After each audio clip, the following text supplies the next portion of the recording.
It is, we're on. Yep, Oh, anytime right, you're right. ready. I'm Okay. sorry. Yep, yep. Okay, thanks for coming, guys. I want to talk to you today about the most amazing system we've got for increasing a young person, of anybody's ability, to develop their learning skills.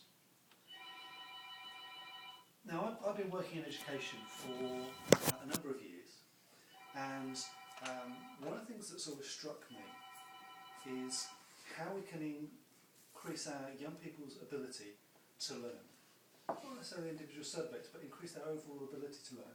A number of years ago I was running a pupil referral unit. Now, a pupil referral unit is a unit for young people who've been excluded from school.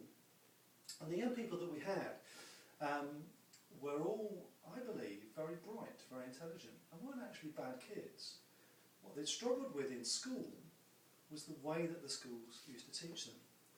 And as I watched them and as I learned from them, I understood that what they lacked were fundamental elements of the learning process, i.e. communication skills, confidence, and a commitment to learning.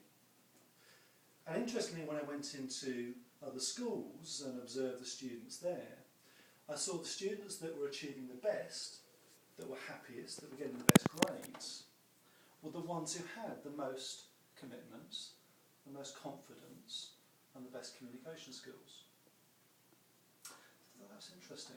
How can I use that knowledge? And over a while I got interested in a thing called NLP, or Neuro-Linguistic Programming, which is an amazing technology that enables us to understand excellence, to understand how to achieve the best that we can, and to learn from that and to pass it on to others, which I thought was an amazing skill.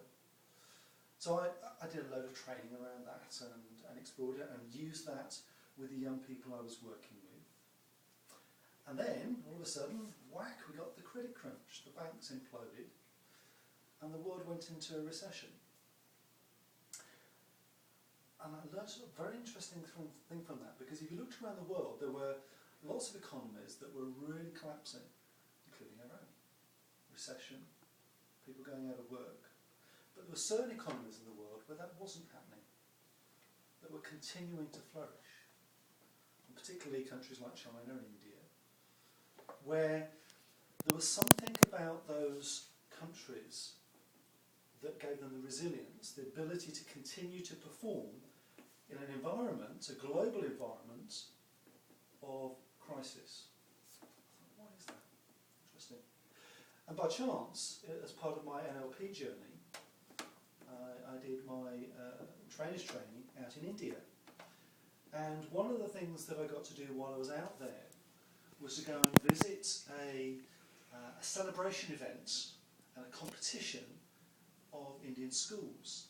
And there was something like about 5,000 young people from Indian schools who were taking part in competitions around dance and drama and singing and reciting poetry. And the thing that I saw there from all of these students was commitment and confidence and the ability to communicate.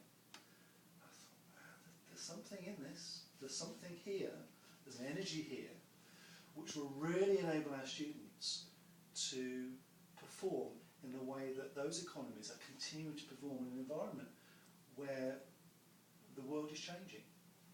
And one of the guys on the that were training on the training course that I was taking part in was a guy called Errol, and I was talking to him about it. He said, "Well, there are systems in India that are promoting these things, and probably the best one of them is a thing called Brain Brain, which is what I'm here to talk to you about today." And he told me about it, and he told me about people in England who deliver that training. So I contacted these people, Toby and Kate, and did some training with them. And what I've understood through that is that there's actually not a huge amount to it. There's actually really simple techniques that anybody can learn that enable you to build the confidence and the commitment and the communication skills. And I want to just share a few little bits from Brain with you now. Is that okay? Yeah. Okay. So first of all, just a little puzzle for you.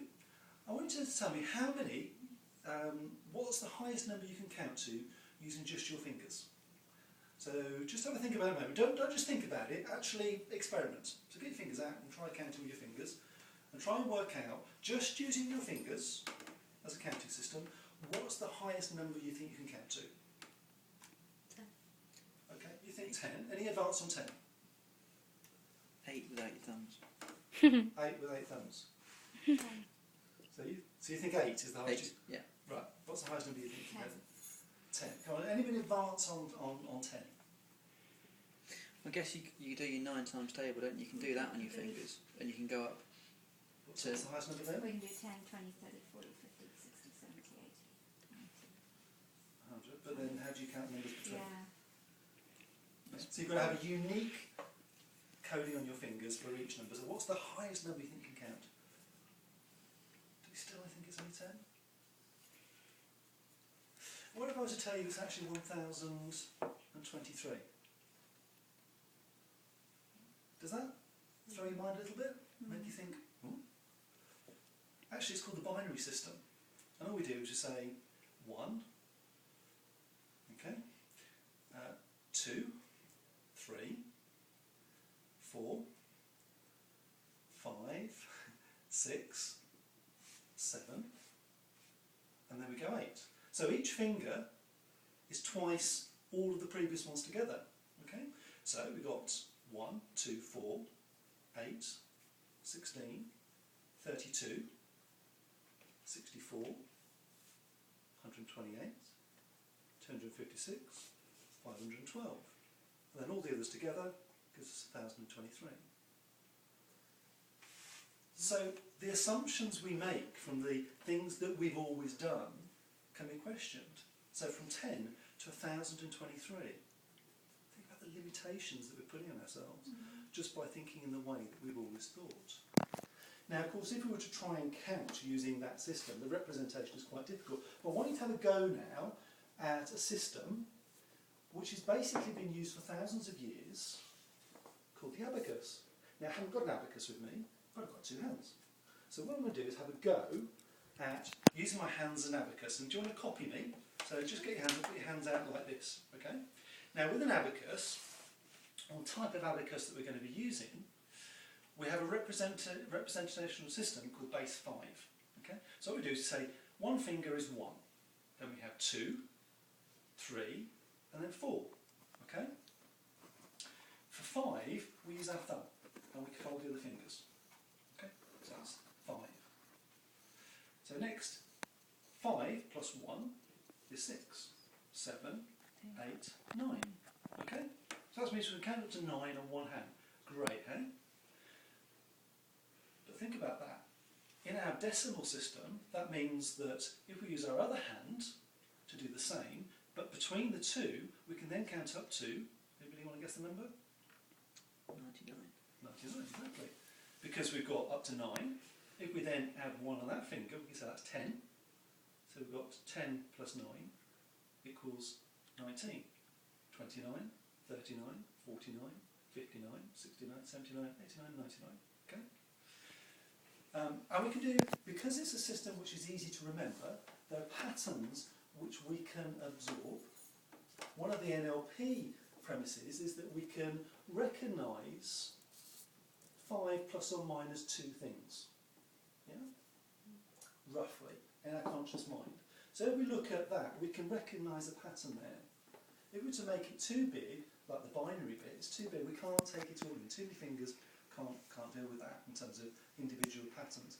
But in terms of when we're looking at the abacus system, we can consciously recognise those patterns, and we can then visualise those patterns. And that's one of the systems that Brain of Brain uses. So we teach children to count using the abacus because it connects the way that we learn. You see, there are different ways that different people learn. There are 3 different principal ways that we learn. Some people learn principally through their eyes.